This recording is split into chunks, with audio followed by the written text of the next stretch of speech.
پہلے یہ ویڈیو دیکھیں رجب بٹ کی فیملی کو ہراساں کرنے کی، پھر بات کرتے ہیں۔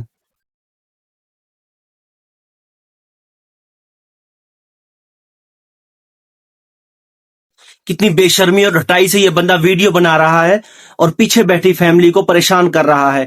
اسے یہ خیال نہیں کہ یہ اسلامی جمہوریہ پاکستان ہے، یہاں کی خواتین پردہ کرتی ہیں، کوئی اس سے پوچھنے والا نہیں۔ اگر اس کے پاس پیسہ آ گیا ہے تو اس کا کیا سب کی ماؤں بہنوں کو ایسے ہی دکھائے گا؟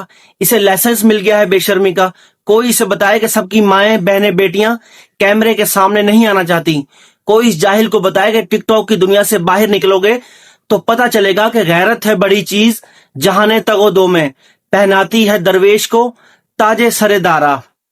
اس دنیا میں سب سے قیمتی چیز غیرت یعنی خودداری ہے۔ اگر کسی انسان میں خودداری اور عزت نفس ہو تو وہ چاہے ظاہری طور پر غریب ہی کیوں نہ ہو، وہ بادشاہ کی طرح عزت اور وقار حاصل کر لیتا ہے۔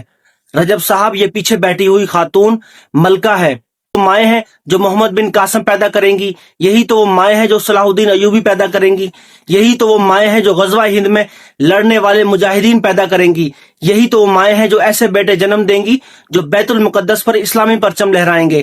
انہی ماؤں کے بیٹے کافروں کے دلوں میں ڈر پیدا کریں گے۔ رجب صاحب، پاکستانی قوم آپ کو اجازت نہیں دے گی آپ گھریلو خواتین کو ویڈیو بناؤ اور انہیں اپلوڈ کرو سوشل میڈیا پر۔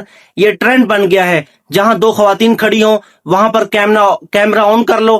بھائی، اگر آپ کو لگتا ہے کہ خواتین کو ویڈیو میں لانے سے ویوز آئیں گے تو اپنے گھر کی ماؤں بہنوں کو دکھاؤ، کسی کی ماں بہن کو کیمرے میں لانے کی اجازت نہیں دی جائے گی۔